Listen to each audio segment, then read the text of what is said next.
Kalau saudara saat ini sudah menerima, ya, sudah percaya kepada Yesus Kristus, maka saudara juga harus punya prinsip berhutang kepada orang-orang yang belum percaya. Kita perlu, saudara dan saya perlu mengikuti jejaknya Paulus untuk merasa berhutang kepada jiwa-jiwa. Ya, karena Tuhan Yesus sudah membayar lunas semua dosa kita. Nah, kalau pelunasan ini belum sampai kepada mereka, itu tugas saudara dan saya. Ya Pak ya?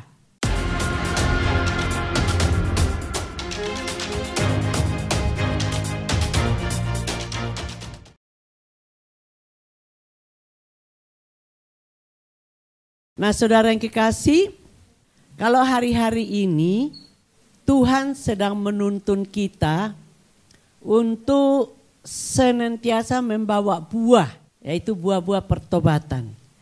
Dan kita baru saja meninggalkan tahun, kalau menurut kalender Ibrani, beberapa hari yang lalu kita masuk di dalam tahun Pei He. Nah, Pei He ini artinya nafas. Nah, nafas ini adalah Roh Kudus, nafas Allah tentunya. Nah, saya tidak akan membahas itu, tapi bagaimana supaya kita ini tetap hidup ke depan ini di dalam tahun Pei He. Karena Pei He itu artinya Roh Kudus, ya. Nah, saudara yang kekasih di dalam Tuhan, kita akan belajar pagi ini 3 hal. Ya, 3 hal. Yang pertama Roma pasal 1 ayat 14-15. Roma pasal 1 ayat 14-15. Kita baca sama-sama 1, 2, 3. Aku berhutang baik kepada orang Yunani maupun kepada orang bukan Yunani, baik kepada orang terpelajar maupun kepada orang buta huruf. Iya kan? Ayat 15. Itulah sebabnya aku ingin untuk memberitakan Injil kepada kamu juga yang ada di Hong Kong. Nah, saudara kan tidak di Roma toh? Nah, saudara yang kekasih di dalam Tuhan, ini adalah jadi hal yang pertama, inilah prinsip daripada Rasul Paulus. Rasul Paulus yang ditemui oleh Tuhan Yesus sendiri dari perjalanan dia ke Damsyik. Nah, melalui pertemuan pribadi dia dengan Tuhan Yesus, maka dia merasa berhutang. Ya, saudara dan saya yang percaya kepada Tuhan Yesus, yang percaya sudah ditebus, bukan cuma sekedar pemanas kursi gereja, bukan cuma sekedar apel untuk setor muka ya kepada para gembala kul, sekretaris kul, penili ataupun kepada papi mami, saudara yang kekasih dalam Tuhan, saudara enggak begitu. Nah, di sini saya mau tekankan. Di sini poin pertama adalah berhutang. Jadi Paulus itu memberitakan ya Injil kepada orang-orang di Roma dan termasuk saudara dan saya. Nah, kalau saudara saat ini sudah menerima ya, sudah percaya kepada Yesus Kristus, maka saudara juga harus punya prinsip berhutang kepada orang-orang yang belum percaya. Ya, tadi kan dibilang baik yang terpelajar, saya katakan baik yang buta huruf maupun orang yang terpelajar, bahasa sarjana, bahasa kedokteran, buat siapa aja. Kita perlu, saudara dan saya perlu mengikuti jejaknya Paulus untuk merasa berhutang kepada jiwa-jiwa. Ya, karena Tuhan Yesus sudah membayar lunas semua dosa kita. Nah, kalau pelunasan ini belum sampai kepada mereka, itu tugas saudara dan saya. Ya Pak ya. Bukan utang seperti saya suka mengikuti berita-berita yang di Facebook. Ya, ada yang bercerita, sebelum dia utang, waduh, lengket kayak lem. Siang malam telepon. Kok banyak yang ketawa? Di dalam sini enggak kok ya. Nah, begitu dapat, ya satu hari masihlah, masa enggak sungkan. Begitu waktunya dia bilang 3 hari aja Mbak. Hari kedua putus teleponnya. Telepon yang Anda tuju tidak aktif. Nah, lantas ada yang ngomong begini, lebih galak dia daripada kita yang punya utang, yang punya uang. Jadi saudara yang kekasih, ini hutang yang itu bukan termasuk ini. Nah, lebih lagi saudara, utang yang dimaksud oleh Paulus di sini adalah utang keselamatan. Jangan cuma menikmati sendiri keselamatan itu.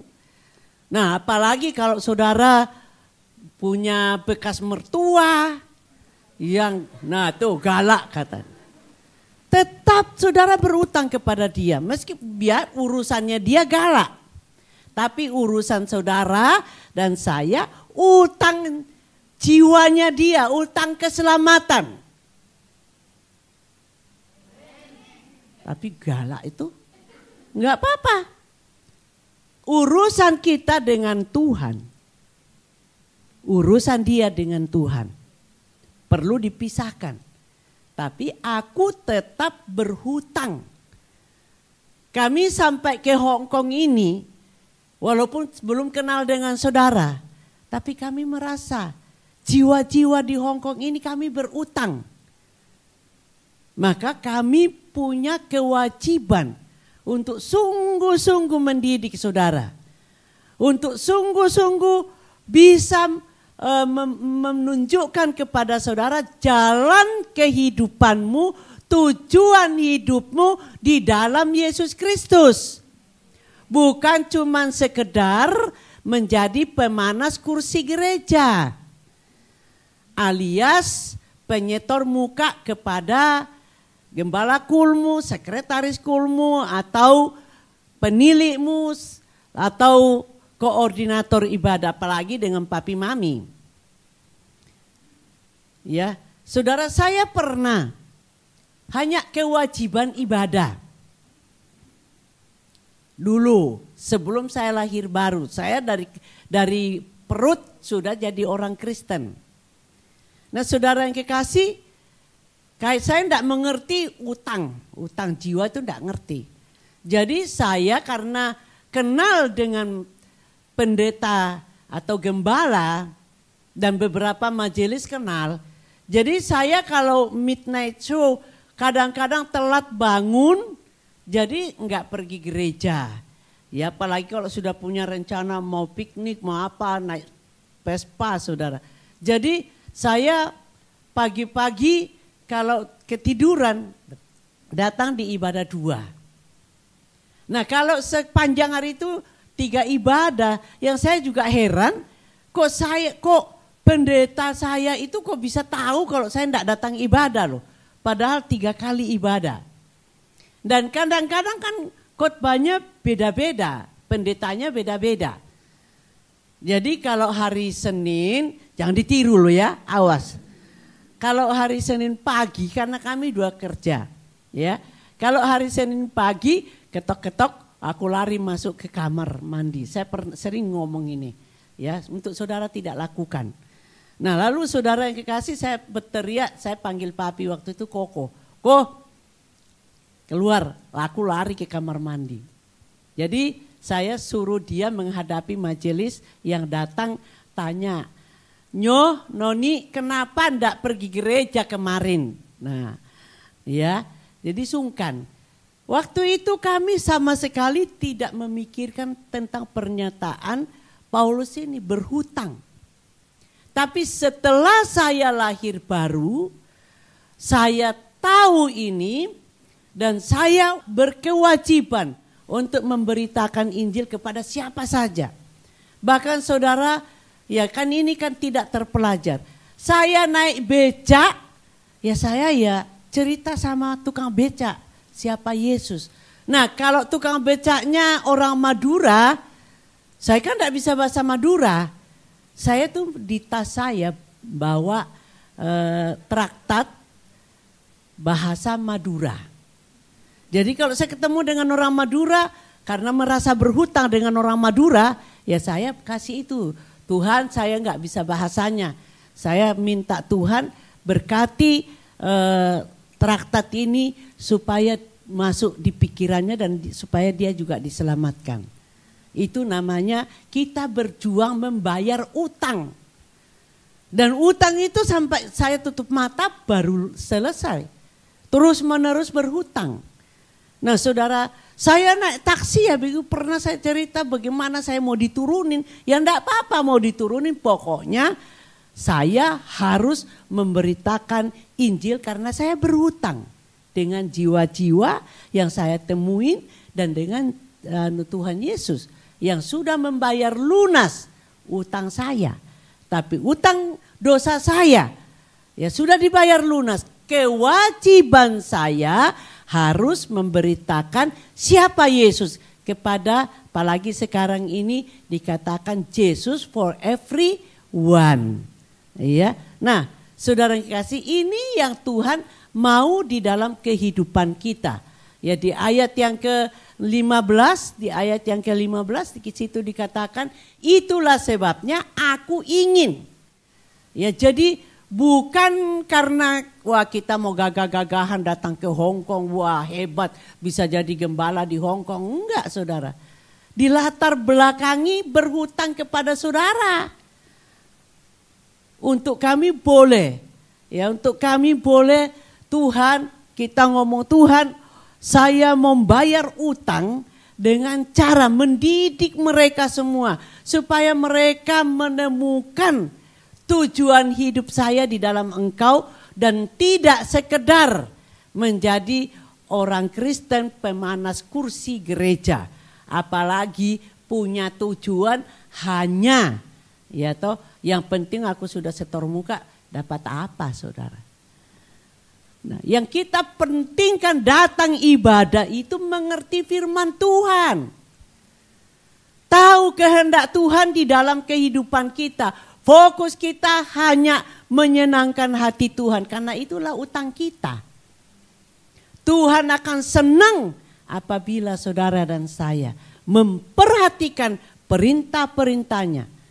Memperhatikan Tuhan sudah menolong kita. Tuhan sudah membawa kita kepada apa yang menjadi tujuan Tuhan. Jangan sampai kita sia-siakan ini. Amin. Jangan cuma saudara waktu tutup peti ya, terus ada tujuan aku telah mengakhiri pertandinganku, betul apa enggak? Ya kan itu kan tulisan ya keluarga kita yang menulis, belum tentu kita kan. Ini loh. Ya. Jadi saudara yang kekasih, hal yang pertama harus punya utang, bukan utang duit, tetapi utang keselamatan jiwa-jiwa. Amin. Nah, lalu hal yang kedua ayat 16-17.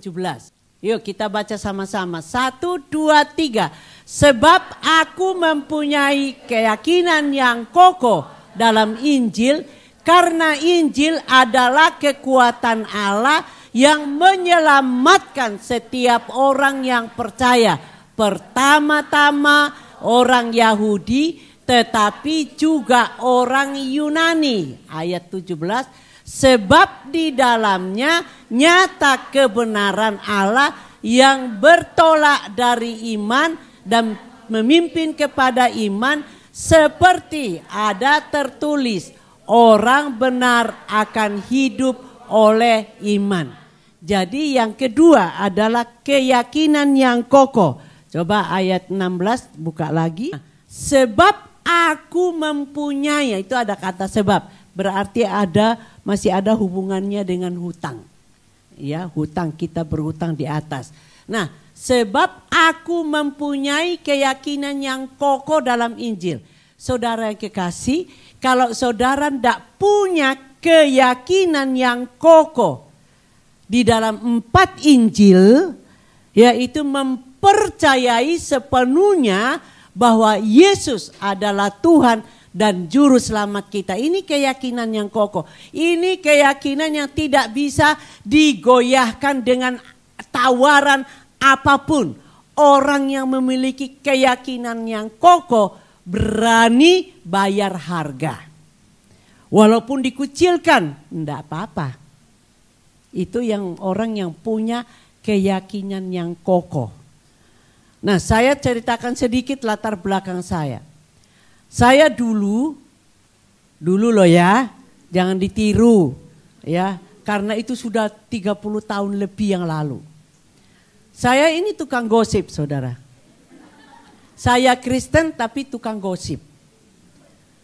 Saya ini sumber, sampai saya punya buku karena perusahaan itu kasih saya perusahaan teman-teman. Itu banyak sekali sumber gosipnya di situ. Nah, satu kali waktu saya sudah lahir baru dan saya tidak janji kepada siapapun. Saya cuma janji dalam saat teduh pribadi saya, waktu Roh Kudus menegur saya, lalu saya bilang, mulai sekarang Tuhan, aku tidak ikut lagi, aku tidak akan terlibat di dalam pergosipan. Saya ambil keputusan itu. Nah, saudara, seperti biasa kan kami kerja ketemu dengan teman-teman yang lain. Mereka sudah nunggu saya. Nah, Nelly datang, gosip apa lagi ya? Wah, senang, dunia senang, saudara. Nah, lalu saya diam aja, saya tidak nanggapi. Mereka cari suami saya. Bobby mana? Bobby di mana? Terus ada apa? Kok Nelly diam aja? Ada apa? Dalam hati saya tuh geli. Saya ini ambil keputusan untuk Tuhan, bukan untuk siapa-siapa. Saya katakan, saya berhenti, saya tidak ngomong sama mereka. Pokoknya keyakinan yang kokoh saya berhenti melakukan gosip. Demikian juga saudara, mungkin saudara bukan penggosip, tapi tukang ngerasani orang. Orang yang biasanya ngerasani orang tuh ada rohananya. Ya, ngomong gini, yang rohana tuh begini. Telepon, kamu tahu enggak? Tapi ini jangan ngomong-ngomong loh ya. Ini untuk didoakan. Opone, kamu sudah bergosip kok, jangan ngomong-ngomong. Kamu sudah ngomong, ngelarang orang lain ngomong, kamu sudah ngomong. Ya Pak ya. Saya percaya dalam ini tidak ada. Tapi kalau ada, yuk tobat sama-sama. Nah, saudara yang kekasih, akhirnya teman-teman semua pikir saya ada masalah dengan suami. Macam-macam dah. Saya tidak peduli. Saya pokoknya punya keyakinan yang kokoh bahwa dalam Injil saya diberi kekuatan Allah ya untuk menjadi contoh bagi teman-teman. Akhir kata, jadi suami saya dicariin, Bob, ada apa? Ada masalah apa dengan nyonyamu, dengan Nelly? Enggak, itu tanya sama dia. Dia diam aja itu, kenapa ini? Nah, padahal saya itu diam karena saya sudah ambil keputusan, saya punya keyakinan yang kokoh, keputusan yang kokoh, enggak bisa diganggu gugat. Amin. Nah, pada waktu itu kita berdua bikin KKR di satu hotel, saudara. Saya undang mereka semua yang ini. Oh ini Tanel, oh ini oh bundar aku bilang gitu. Ya. Nah, saudara yang kekasih, kenapa Injil kita harus punya keyakinan yang kokoh di dalam Injil? Karena Injil adalah kekuatan Allah. Hal yang pertama adalah satu-satunya jalan keselamatan itu adalah Yesus. Di dalam Yohanes pasal 14 ayat 6, kata Yesus kepadanya, akulah jalan dan kebenaran dan hidup. Tidak ada seorang pun yang datang kepada Bapa kalau tidak melalui aku. Nah, ini perlu keyakinan yang kokoh dalam kehidupan kita bahwa tidak ada jalan lain menuju ke surga kecuali dalam Yesus Kristus. Jangan punya gini banyak jalan menuju ke Roma. Nggak ada. Ya, keselamatan. Yesus Kristus menegaskan cuma di dalam Yesus ada jalan keselamatan. Ini harus kokoh di dalam hati kita. Apapun tawaran tidak akan membuat kita walaupun ganteng, walaupun kaya raya, walaupun mungkin jadi cowok karena ini ada Mas Hari di sana, ya. Tapi kalau sudah punya gangguan apapun juga, kalau kokoh kepercayaan kita tidak akan goyah, saudara. Tadi pagi saya diingatkan satu peristiwa di Hong Kong ini, ya, dalam jemaat kita. Satu anak datang nangis-nangis. Mam, Pi, kenapa? Aku disuruh pulang sama ayahku. Kenapa? Aku mau dikawinkan dengan konglomerat, artinya konglomerat, karena berutang, ayahku berutang sama dia. Nah, dia datang menawarkan, kalau anakmu yang di Hong Kong bawa pulang, kamu akan itu anakmu nikahkan dengan saya, padahal istrinya katanya sudah 5. Nah, saudara yang kekasih, sudah jangan komentar dulu. Memang anak-anakku ini. Nah, lalu saudara yang kekasih, ayahnya telepon dia. Nduk, balik supaya utangnya ayah lunas. Nah, singkat cerita dia nangis, tapi aku ndak mau masuk kepercayaan dia, aku mau tetap Yesus. Nah, saudara, saya bilang, dah, ayo kita berseru kepada Tuhan. Saya punya keyakinan yang kokoh, di dalam Yesus pasti ada jalan keluar. Amin. Nah, lalu saya bilang, saya akan dampingi kamu doa puasa. Yuk kita doa puasa. 2 atau 3 orang daripadamu sepakat meminta, Tuhan membuka telinganya dan Tuhan mengabulkan. Nah, singkat cerita, terus kita doa puasa, saudara. Minggu berikutnya datang, sudah beda. Waktu minggu ini mukanya nangis, rasanya ya orang namanya tidak mau meninggalkan keyakinan yang kokoh, ya pasti berjuang. Ada rasa tidak suka, ada rasa ini. Saya bilang, ayo kita doa puasa. Singkat cerita, 1 minggu kami doa puasa. Minggunya dia datang. Puji Tuhan, Mami, tapi masih tetap nangis, tapi nangis sukacita, nangis kemenangan. Amin. Nah, lalu saudara yang kekasih, dia cerita, iya Mam, kita ndak doain orang cilaka atau hilang loh ya. Tetap pokoknya kita berdoa itu sesuai dengan kehendak Tuhan. Kalau memang kamu akan menjadi berkat di sana, ya sudah, ndak apa-apa. Pasti Tuhan kasih kamu kekuatan. Nah, dia bilang mendadak, ya, yang punya uang itu diciduk. Ya diciduk, enggak tahu, diciduk, ditangkap. Karena banyak juga utangnya, dan ya macam saya enggak mau tahu apa-apa alasannya. Pokoknya menghilang. Jadi ayahnya hari Sabtu telepon, Duk, kamu enggak usah mikir, kamu enggak usah pulang. Kamu tetap aja percaya kepada kepercayaanmu. Nah, saya bilang sama dia, kesempatan ini kamu punya kesempatan memberitakan Injil kepada ayahmu. Bilang sama ayahmu, ini bukan soal agama, tetapi ini soal surga. Tuhan Yesus kan tidak bilang, agama Kristen satu-satunya jalan masuk ke surga. Tapi Yesus Kristus bilang, akulah jalan keselamatan dan hidup. Tidak ada seorang pun bisa sampai ke surga kalau tidak melalui aku. Ini yang harus menjadi keyakinan kokoh kita. Amin. Nah, saudara yang kekasih di dalam Tuhan. Lalu Kisah Para Rasul 4 ayat 12. 1, 2, 3. Dan keselamatan tidak ada di dalam siapapun, juga selain di dalam Dia.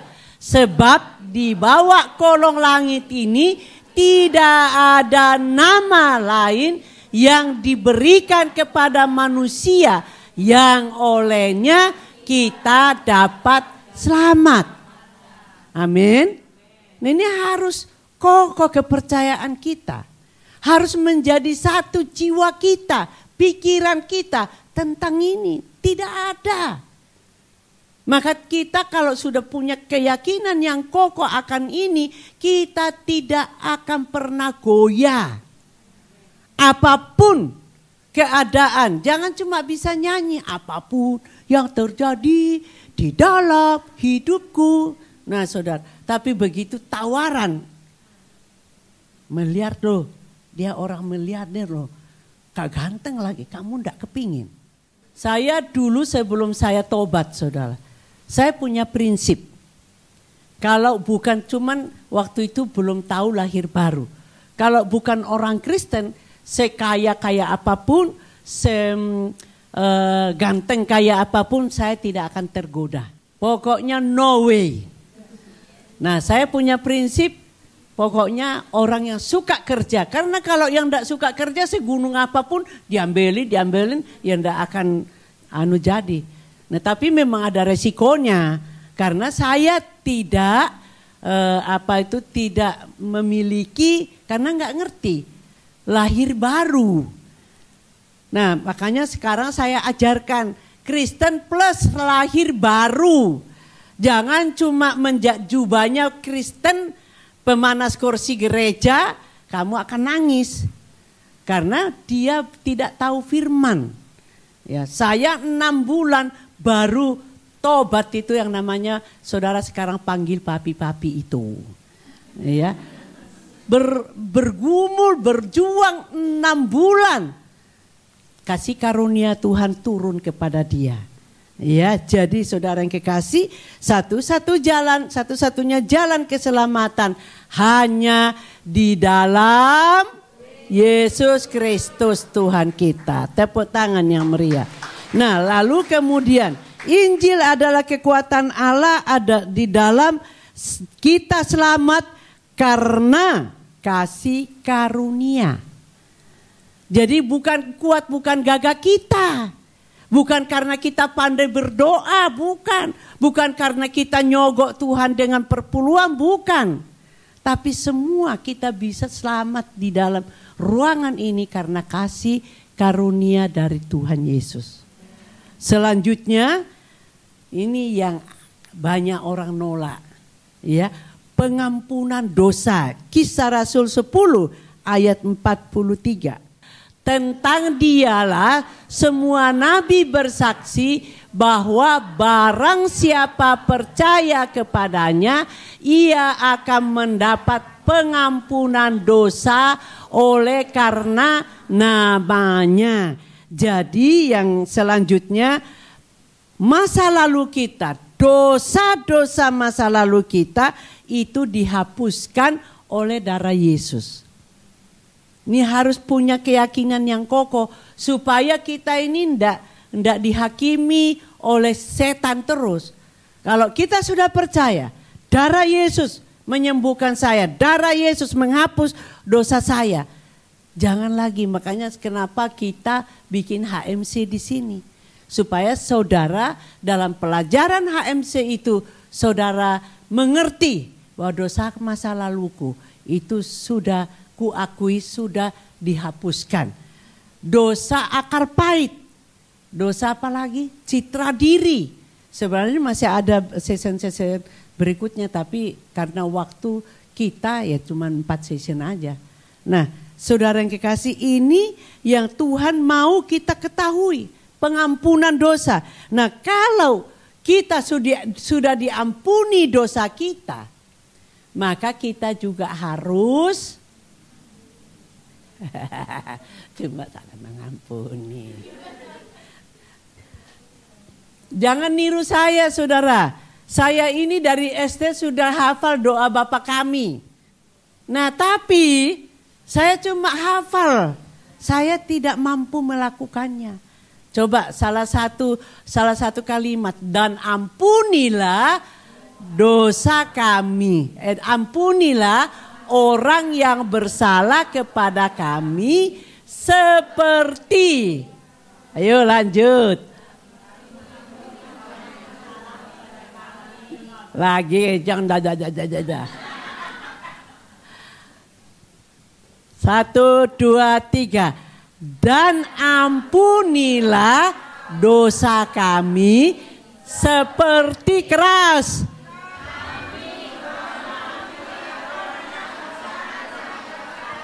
Nah, ada yang tidak berani ngomong toh? Ayo, ampuni aja.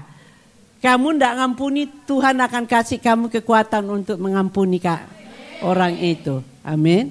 Karena kalau saudara tidak ngampuni, firman Tuhan berkata Bapak kita di surga tidak akan ngampuni juga loh. Halo? Halo? Jadi lebih bagus ngampuni. Kalau tidak mampu Tuhan tolong aku. Makanya ada HMC akar pahit. Aduh Tuhan datang terbuka. Ini Tuhan hatiku. Aku nggak mampu Tuhan. Tapi kiranya Tuhan memampukan aku untuk bisa mengampuni dia. Entah itu bekas pacarmu. Entah itu bekas mertuamu. Entah itu pokoknya siapa sajalah. Ya, minta Tuhan memberi kekuatan untuk pengampunan. Nah, hal pertama memiliki merasa berhutang. Yang kedua, Injil adalah kekuatan Allah. Lah yang ketiga, peran Roh Kudus di dalam yang pertama dan kedua. Peran Roh Kudus di dalam mengingatkan kita untuk membayar utang itu kepada orang-orang yang belum percaya.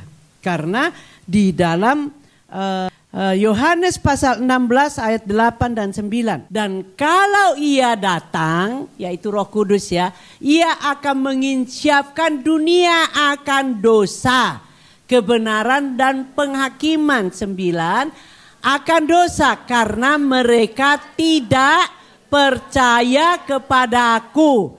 Jadi Roh Kudus yang akan menginsyafkan orang-orang yang kita sedang doakan yang belum percaya. Ini perannya Roh Kudus. Jadi perannya Roh Kudus itu sangat luar biasa.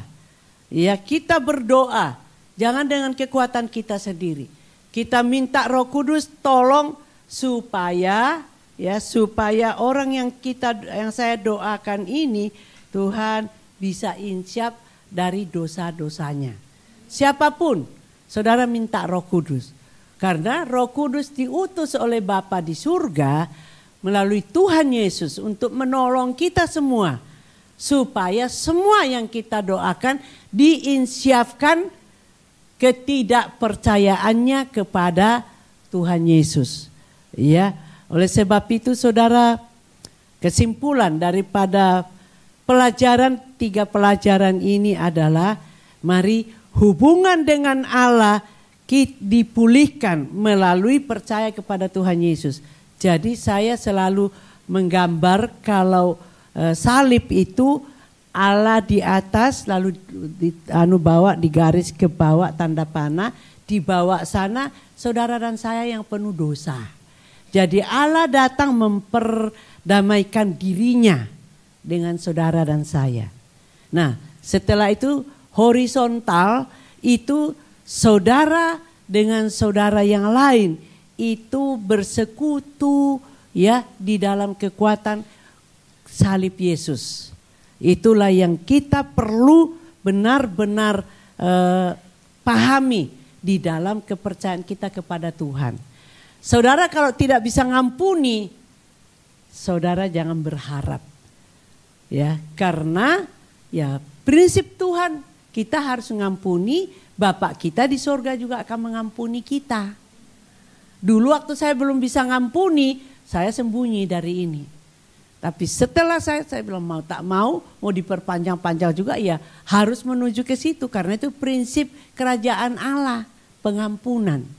Ya, jadi jangan sampai dosa kita terhalang karena kita tidak mau mengampuni. Lalu kesimpulan yang kedua, karya Kristus mengubah kita melalui Roh Kudus. Jadi Yesus Kristus saling terkait dan tidak dapat dipisahkan dengan karya salib Yesus Kristus dengan karya Roh Kudus di dalam kehidupan kita. 1 Petrus 1 ayat 2, yaitu orang-orang yang dipilih. Saudara termasuk pilihan Tuhan? Berapa minggu yang lalu saya khotbah, bukan kita yang memilih Tuhan, tapi Tuhan yang memilih kita. Nah, jadi kita ini orang yang terpilih sesuai dengan rencana Allah Bapa kita, dan yang dikuduskan oleh Roh supaya taat kepada Yesus Kristus dan menerima percikan darahnya. Kiranya kasih karunia dan damai sejahtera makin melimpah atas kita semua. Dari 3 pelajaran kita pelajari ini hari ini. 1, berhutang. 2, Injil kekuatan Allah untuk menyelamatkan saudara dan saya dan orang lain. Yang ketiga, karya Roh Kudus dengan tujuan. Matius pasal yang ke-28, Matius pasal yang ke-28 ayat yang ke-19. Ayo baca sama-sama. Perintahkan dirimu. Itu karena itu pergilah sebut namamu. Jadikanlah semua bangsa muridku dan baptislah mereka dalam nama Bapa dan Anak dan Roh Kudus. Dan ketahuilah, ya ayat 20, dan ajarlah mereka melakukan segala sesuatu yang telah kuperintahkan kepadamu, dan apa?